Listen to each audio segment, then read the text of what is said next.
Әйел адам женский гормонын, сексуальный энергиясын қалай көтеруге болады? Тыңдаңдар, лайк қой, осы видео максимально бөліс, YouTube, Instagram, Telegramға тіркел. И сексуальность жоқ болса жаз кет. Бізде енді көбі әйелдердің проблемасы, біздің Қазақстан 90-95% әйелдердің көбі мужской гормон көпте, еркек сияқты дауысына дейін жуан. И көбінде мұрт бар, денесіне дейін жын бар. Ол мужской гормон көбейгеннен. Первый очередь не істейсіңдер. Первый очередь А витамин ішесің, екінші Е витамин ішесің, сосын бар поликислота ішесің, сол витаминдерді ішіп отырасың.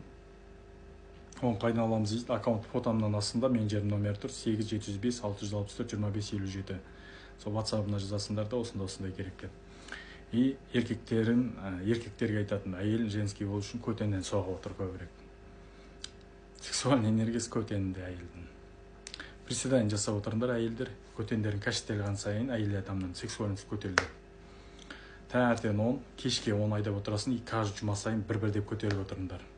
Эстроген женский гормондарын ұшты ма, сексуальный боласыңдар.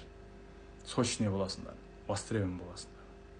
Востребован болу үшін жігіттерін, күйеулерін көтенден соғып отырсың. Сол сияқты қайтейді, жын сияқтан еркектер болып жүрмесің, көруін көріп ап, әйелін көтен, өшіні олай алмайсың, көтенен соғып жүріп, қатты соғам деп, көтін тесіп жүріп, олай істемендір. Сол сияқты ақыл çok өткізесің болында. Сол сияқты әйел адамды, еркектер біраз пожестче болыңдар, өзіне тартып алың, әйел адамның беліне ұстасан, эстроген дейді. Эстроген көтеріледі, сол сияқты кейбір әйелдері оргазм алып кетеді. Сол сияқты пожестче болыңдар. Әйел адамдар нежный болғандар, әйел адамның нежнісі мықтылығы. Нежный болыңдар, сочный болыңдар, мощный болыңдар.